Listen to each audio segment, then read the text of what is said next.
This was going to be a very different video. Initially, this was going to be a deep dive into the Harajuku Lovers franchise by Gwen Stefani, and how it eventually turned into, well, this.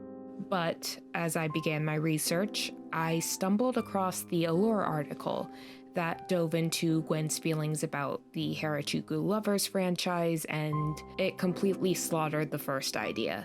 So much so that I nearly scrapped this video entirely. Basically, the first video was from a former Gwen Stefani fan as she tried to solve the mystery of why Harajuku Lovers didn't go anywhere, and why the cartoon based on it came out about a decade after it was introduced. This video is from a person who is frankly disturbed by Gwen Stefani's obsession with Japan and her willful ignorance about her own cultural appropriation.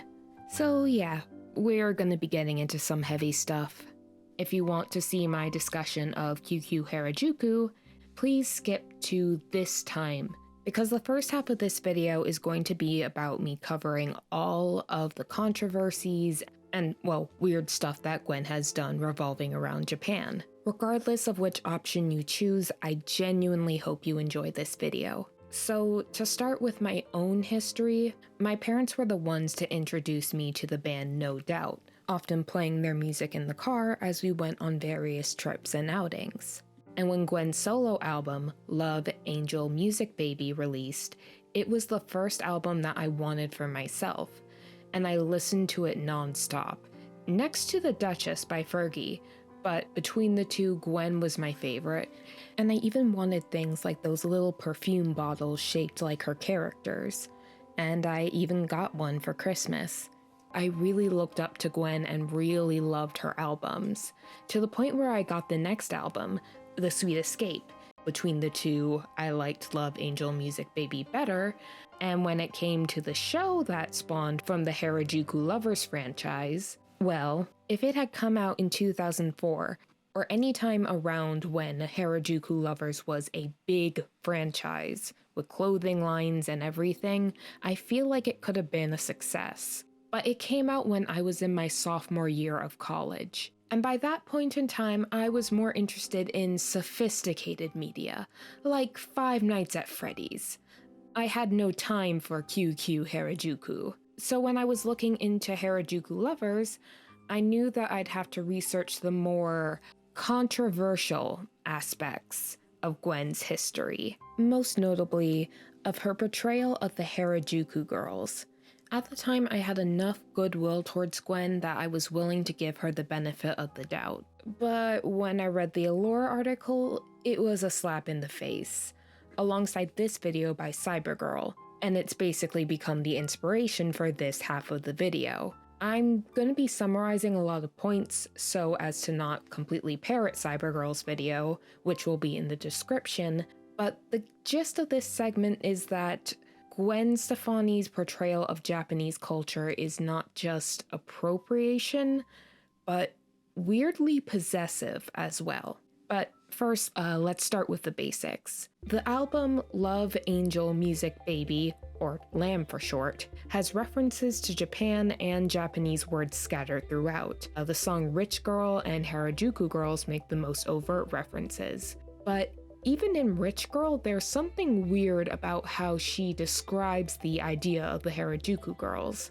Wanting to come and inspire her, wanting to dress them up and name them before pleading for Love, Angel, Music, and Baby to hurry up and save her. Coincidentally, those are the names that she gave to her backup dancers, who she also likely oversaw the wardrobes of and could control what image they presented to the public. Eerily enough, it seems like she's gotten her wish. The titular Harajuku girls are 4 Japanese/Japanese American backup dancers that she hired to play the roles of, as she later calls the quartet, her imaginary friends. The girls are as follows: Maya Chino, Jennifer Kita, Rino Nakasone, and Mayuko Kitayama, who portrayed Love, Angel, Music, and Baby respectively.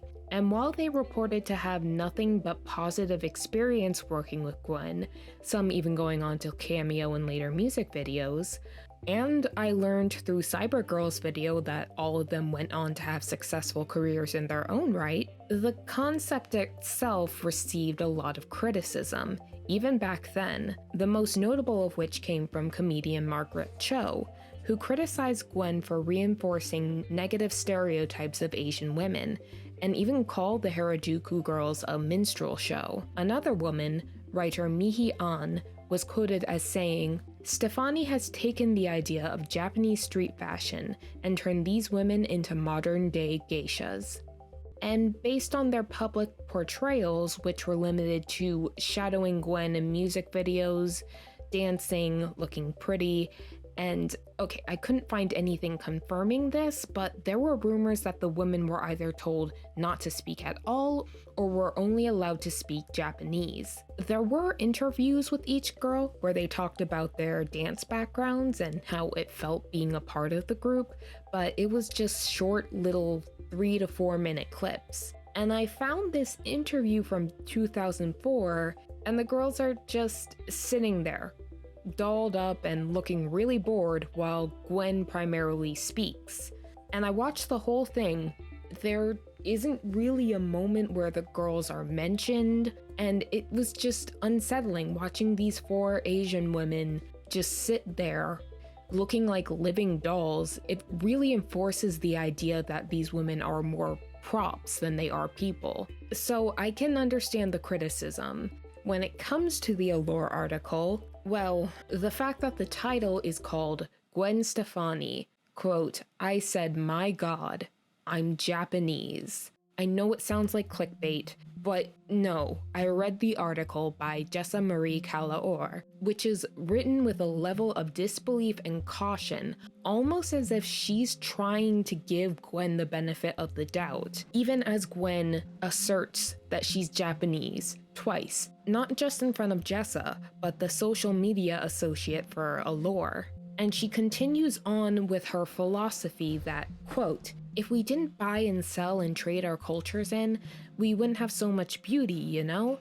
We learn from each other, we share from each other, we grow from each other.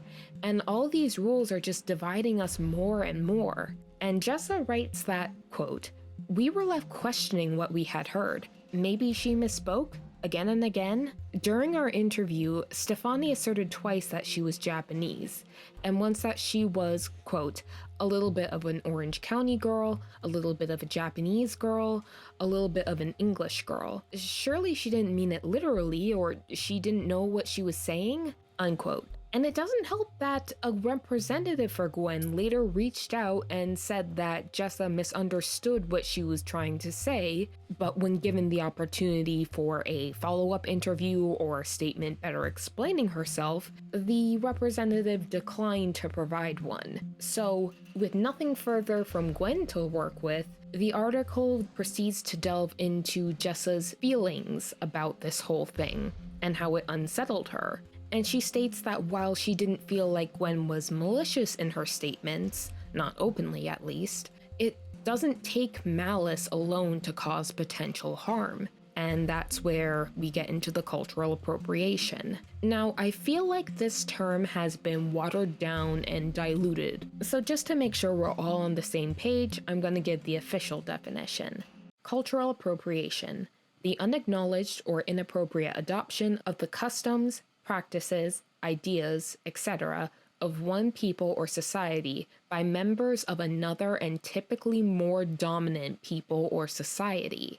And one of the issues with cultural appropriation is that the person, the more dominant society, is free to profit off of the culture they've appropriated in various ways. And through her albums, the Harajuku Girls franchise, and yes, even the TV show, Gwen has profited off of Japanese culture in spades. And granted, she did do a little bit of good.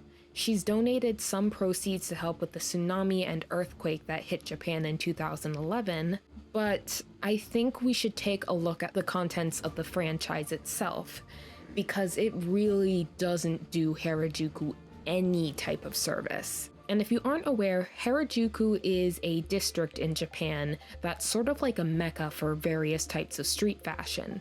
It's often where people go to wear street fashion, and many people have gotten attention simply by wearing their stuff there. And the type of street fashion that is in Japan is numerous. And then there's this, and there's even a clothing line that's inspired by Japanese street fashion, unquote.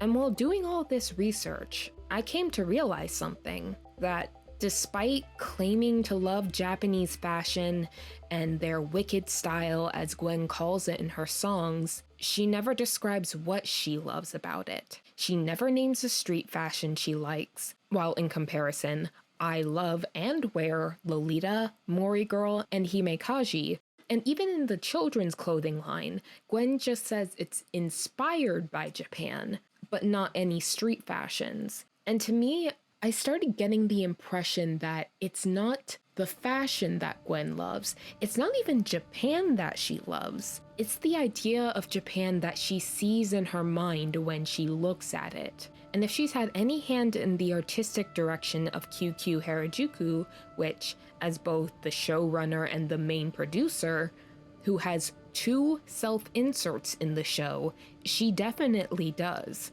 then I think this show might be the best visual representation of what Gwen sees when she thinks of Japan. Hell, the setting in the show is called Harajuku, but Gwen claims that it's a fantasy land where anything can happen and not meant to be the real place. But Japan is a place, a very cool place that I want to visit one day, but it's still a place with trees and grass and a sky, and to take the name of Harajuku, which you've taken for a lot of things, Gwen, and tack it onto this weird acid trip nightmare of a show, that's just weird. And unless any of the kids who have watched this show are curious enough to look up street fashions for themselves, which they might, I mean, the internet is freely available, they'll probably just associate Harajuku with Gwen's portrayal of it. And that's the power of cultural appropriation.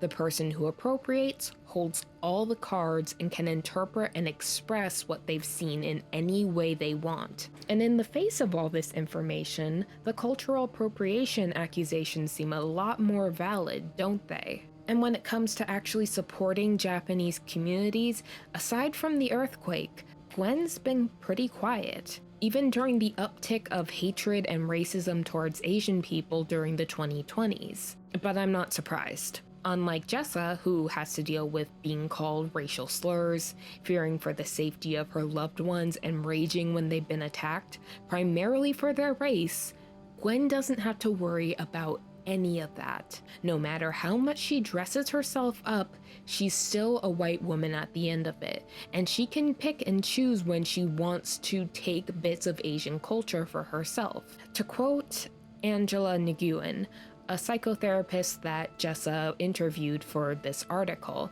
and she's a psychotherapist that specializes in the Asian American community, we've had to fight for every aspect of our identity. We've had to fight to speak our languages at home and outside and say that our foods are good. And then to see people paint us simplistically, that feels really painful. And it doesn't end there. Because while watching Cybergirl's video, she brought something to my attention that I had no idea about. Gwen got into a legal scuffle where she tried to claim ownership of the word Harajuku. To clarify, she was refusing to disclaim the Harajuku part of Harajuku Lovers, and it was argued by her lawyer that people in America will be more likely to know Harajuku through her brand, and that the term isn't geographically descriptive. Good on you, Gwenny. That'll show everyone you're not appropriating Japanese culture. There's just something about this that feels really disturbing, really obsessive even, especially with how Love, Angel Music Baby as concepts and Harajuku keep popping up in everything inspired by Japan that Gwen does. Despite claiming that her love is that of an innocent superfan, it feels obsessive in a weird way, like Gwen needs some sort of restraining order from Harajuku. And as a former Gwen Stefani fan, I think I needed a few days to just rationalize that this woman, who I looked up to as a tween, was just this unsettling That's really the only way I can describe her obsession with Japanese culture. Unsettling. And it's unsettling because it's a love that isn't based on things like the food or the animation or the scenery or the art or, yes, even the fashion. And it doesn't help that with every piece of criticism she gets, she pushes back and says that this was done from a place of love. And again, that if we didn't share our cultures, we wouldn't have so much beauty. And yes, in a way, if we didn't share our cultures, we wouldn't be able to understand each other as people better. But that's only if we show respect and work to properly depict the culture that we show. Gwen was in a position to share the street fashion of Japan with the Western youths. But instead, she made a clothing line entirely divorced from Japanese street fashion, and a TV show that turns Japan into a Lisa Frank acid trip nightmare. To clarify, I am not Japanese, but I'm also a person who has liked Japan for a long time and has wanted to go there for years. I want to go, shop, eat lots of food, go to the bowing deer and rabbit village, and wear Lolita every single day. I get where her love comes from. It's a cool place, but her love feels warped in a way that I cannot fathom. And despite how well-intentioned Gwen felt her actions are, she cannot decide whether or not her portrayal of Japanese women and Japanese concepts is harmful or hurtful. Only the Asian and Asian American people can decide that, and they have spoken. And just because they don't all agree doesn't magically invalidate the criticism she's received. And honestly, the fact that she said nothing during the increase in Asian violence really shows just how strong her love truly is. I genuinely cannot bring myself to support her anymore. I don't even think I can listen to What You Waiting For anymore. And Lamb used to be one of my favorite albums. But this whole thing has taught me that just because someone thinks they're showing love to a culture doesn't mean they actually are. And that ignorance can be just as dangerous as blind hatred. Okay, I think I've said everything I've wanted to. Again, if you want more information about this, please check out the Allure article and Cybergirl's video for a more in-depth explanation. I've left links down below. And I know it's kind of disjointed compared to what the rest of this video will be, but honestly, no version of this video would be able to exist without me speaking on Gwen's cultural appropriation. So apologies if this was a bit of a downer, but I feel like it's important to speak out about things like this. Apologies if my rant was a bit too long, but thank you so much for hanging in there. So without further ado, let's dive into QQ Harajuku. If you look at it from the outside, QQ Harajuku is a cutesy girls show bursting at the seams with a lot of personality. And since I wanted to have some understanding of the show in order to talk about it, I figured that I'd watch a few episodes. You know the phrase, TV will rot your brain? Yeah, that's this show. It literally felt like my brain was dying the more I watched it. And while the characters are kinda interesting, the main girls at least, all the other characters suck ass, the rest of the show ties right back into Gwen's whole issue with cultural appropriation. Not to mention, it doesn't even respect the viewer's intelligence. It was such a bad show that I convinced myself that it hurt to watch because it was a kid's show, and I was an adult. But deep down, I knew that wasn't right. I've seen kids shows that respect the viewer's intelligence. I've seen really good kids shows tackle serious issues and do it with a lot of nuance. So I know that this show could do better if it actually tried to. So I watched another kids show, one from my childhood, one that was actually about Japanese musicians, Hi Hi Puffy Ami Yumi, and I had a great time. While it didn't restore those lost brain cells, I was able to have a good time and a few laughs. So my verdict on this show is to avoid it like the plague and watch Hi Hi Puffy Ami Yumi instead. At least that show has the real musicians show up in skits. But I'm getting off topic. To describe QQ Harajuku's plot, G, and her friends, Love, Angel, Music, and Baby, have formed the band HG5. And most episodes are about them trying to successfully perform a gig. Wacky shenanigans ensue, usually because of their fuck-up manager, and any problem they have either has an instant resolution or a completely random one. And yes, the characters are based off of Gwen and her backup dancers, right down to their main outfits. And since Angel and Baby are race swapped, I guess they aren't meant to be the actual dancers, but Gwen's imaginary friends. At least all 4 of them are allowed to speak this time. You probably won't be surprised to hear that this show got its own form of backlash. Critic Erica Russell put it best when she called the setting, quote, "not Japan, but a culturally empty, messily regurgitated westernization of it.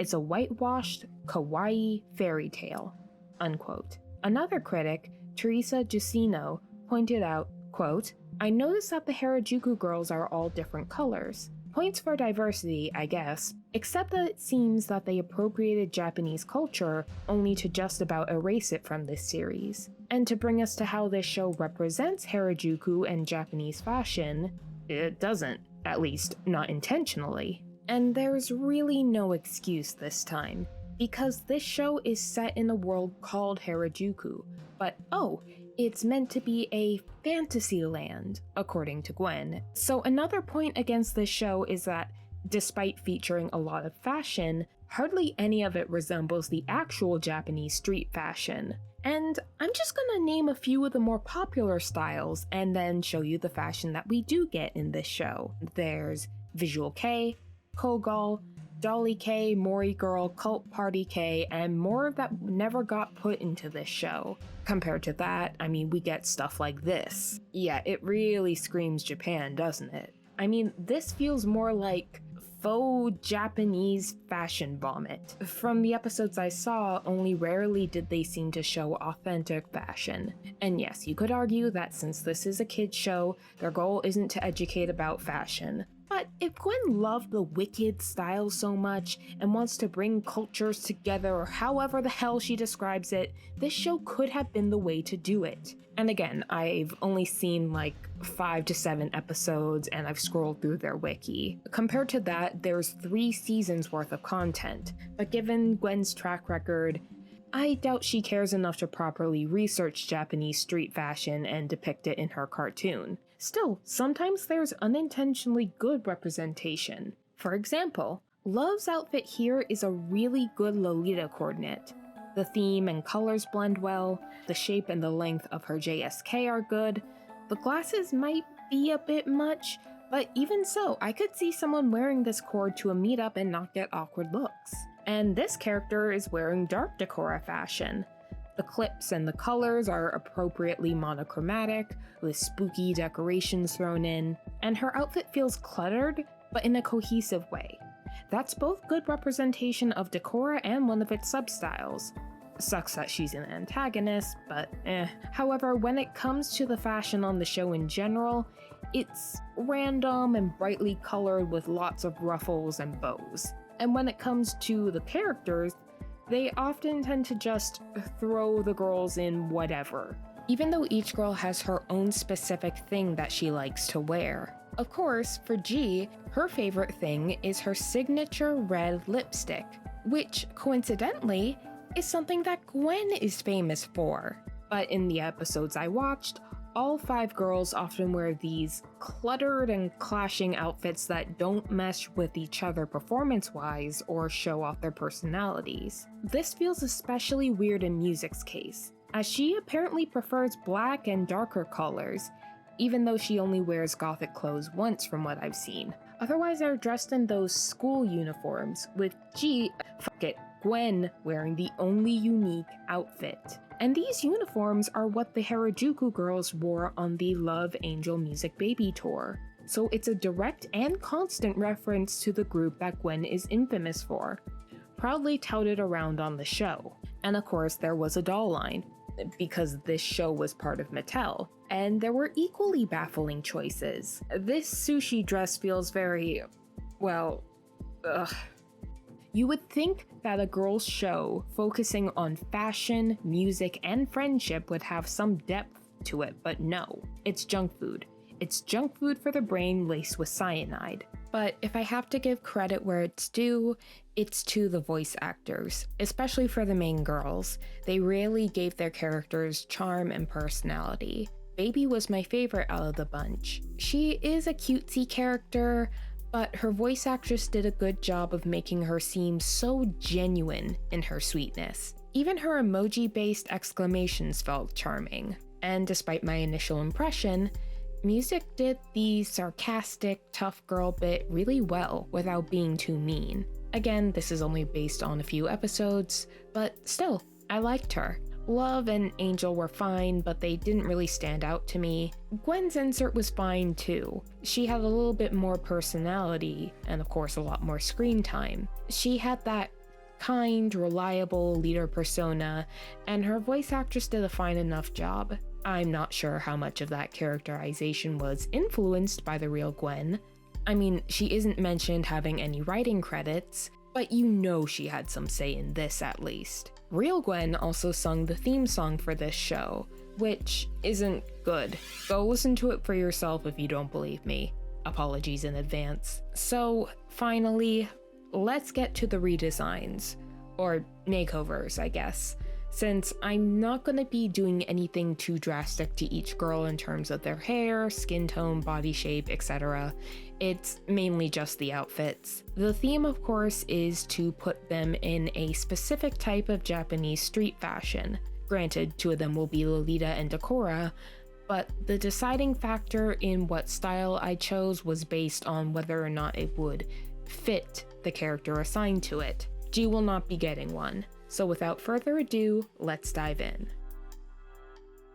Love is the inventor of the group, spouting technobabble and creating various inventions. The fashion that she loves the most, ironically, is retro fashion that she can get from her custom-built time machine. Yet her main wardrobe in the show begs to differ, aside from the one episode where the girls dress in retro clothes from the US. Still, based on her technological skills and her love of retro fashion, I assigned cyber fashion to her.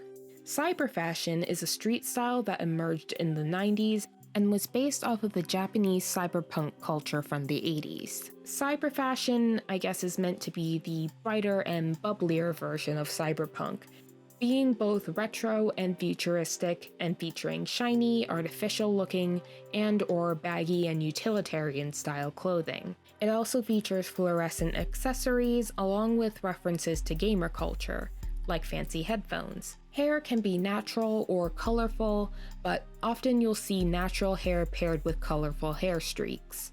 And the same applies to makeup, either being simple or really extravagant with circuit board-like details. And based on how Love's retro fashion pick ended up being the 90s, and she's the scientist, I feel like it suits her.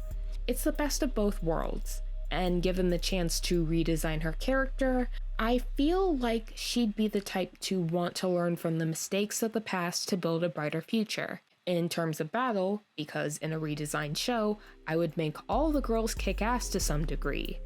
While Love wouldn't want to fight physically, she'd make inventions to fight for her.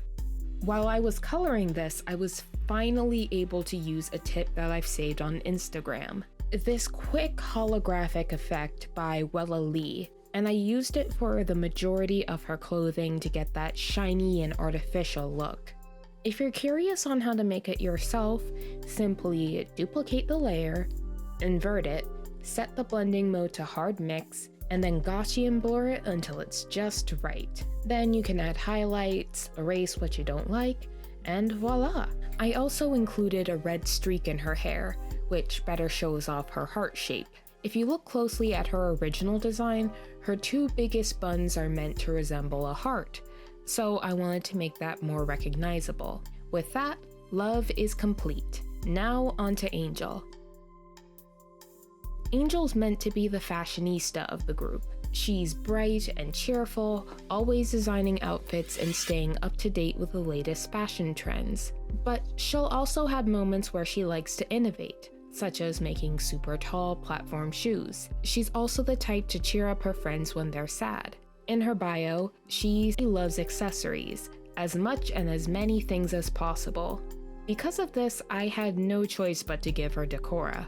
Decora, or Decora K, is a style that's all about layering. Not just hair clips and colorful band-aids, but leg warmers, arm warmers, tulle skirts, stockings, etc.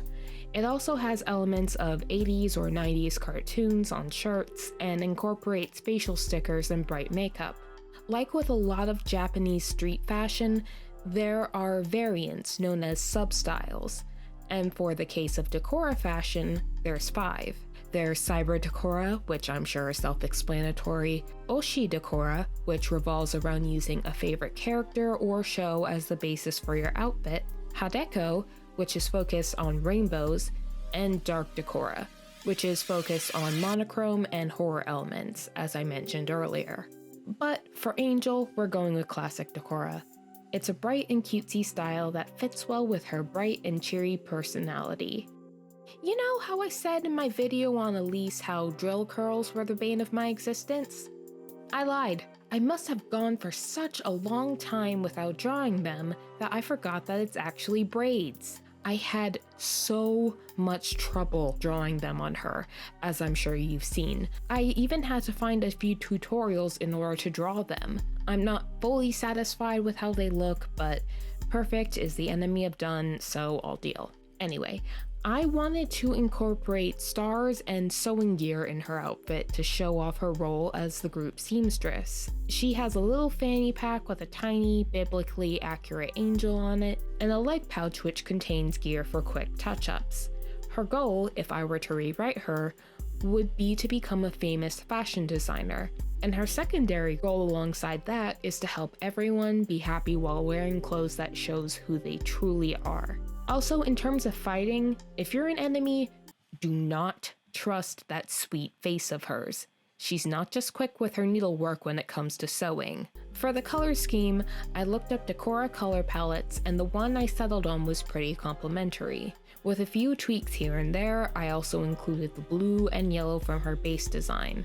And then afterwards I just pretty much filled in colors as I went. The goal was to create a colorful outfit with the right amount of clutter, and I'm happy with how it turned out. Now onto music. Music is the tough girl of the group. She's tsundere, sarcastic, and she's snarky.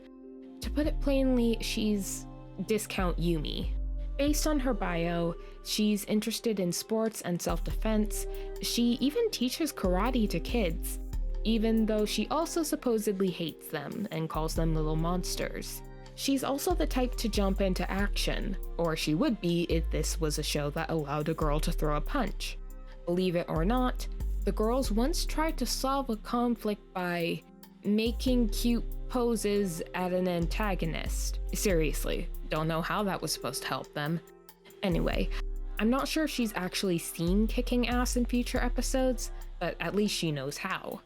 She's also a baton twirler and even teaches that skill to others. She's also the only one that will go for a slightly more gothic style. All she says about clothes is that black is a way of life and not a color, which hints that it's a color that she vibes a lot with.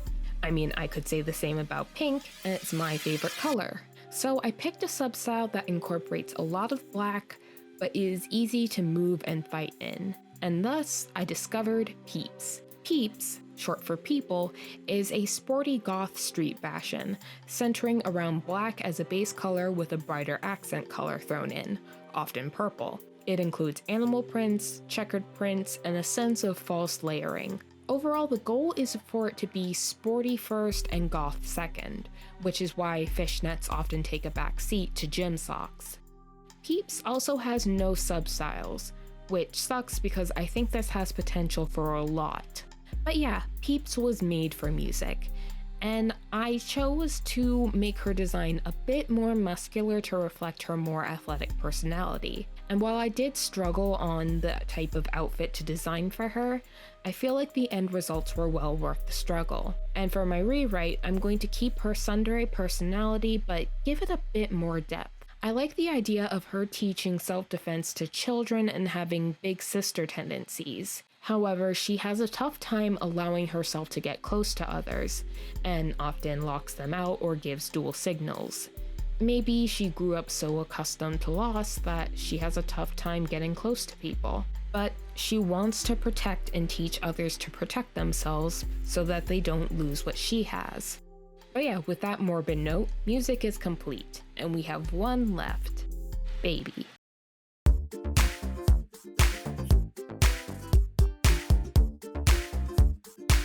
I put her in Lolita.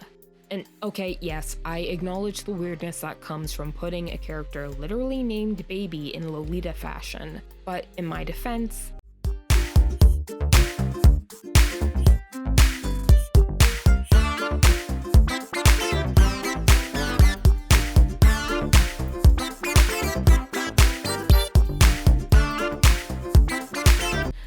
sorry, but since I wear Lolita, I'm pretty protective about it, and I want to clear up that particular misunderstanding whenever I can. And when it comes to the substyles, well, there are substyles within substyles, but I'm getting ahead of myself. When it comes to that signature Lolita look, there's a little bit of research that will come into wearing it. You need a dress that's wide enough to fit a petticoat underneath and give it that effortlessly smooth A-line or cupcake shape, along with stockings, blouses, accessories, and shoes. Not to mention, dresses come in two forms: a regular dress and what's called a JSK, or jumper skirt, which is a strap dress that you can wear blouses under for more versatility. So the three main substyles are Gothic, Sweet, and Classic Lolita. Gothic Lolita is not just about wearing lots of black, that's Kuro Lolita. Gothic includes darker aspects in one's dress or outfit, like cathedrals, skulls, horror motifs, etc. It often pairs well with red, dark blues, greens, and white. Sweet is the most cutesy and feminine of the three, with prints featuring candies and desserts, animals, and even elaborate fairy tale motifs. Pink is the main color in Sweet Lolita, alongside other pastel shades of blue, mint green, purple, and yellow. Lastly, Classic is meant to invoke Victorian and Rococo aesthetics, and is the most elegant of the bunch. It often has a variety of colors, but is the one to most often include beige and more mild tones of the above colors. And then there's the 20 other substyles. From there you have pirate, hime, steampunk, country, casual, punk, aero, old school, and still more beyond that. And that's just the substyles. It doesn't include the substyles inside the substyles, like how Sweet has an offshoot called Bittersweet Lolita. Talking about all the types of Lolita styles is like talking about ice cream. You have the three main flavors that people expect and look for, and through adding new ingredients or blending flavors together, you can come up with different types. And despite styles having names like pirate and steampunk, Lolita isn't meant to be or look like a cheap costume. Hell, any Lolita dress will cost you between $60 to over $200 and higher, depending on where you look. There's so much effort that goes into creating a uniquely and proudly feminine look, and that's really what's so charming about Lolita fashion. But I've gone on quite enough about the fashion, so let's get into Baby. Baby, as I've said before, is the cute character of the group. She's the most innocent one and is treated very delicately by the others. She's very cheerful, like Angel, but she's also incredibly affectionate. What Baby loves the most is anything cute that she can hug, especially animals. In fact, she really just likes hugs in general. Even her fashion sense is described as anything huggable, so I'm interpreting that to mean that it's anything she can easily move in. And in the show, she seems to gravitate mostly towards sweet and cute Lolita motifs, so it's not too far off to make that her style. At least, my intent was for her to wear Sweet Lolita, but as I began to create the outfit, I ended up with a Hime Lolita coordinate instead.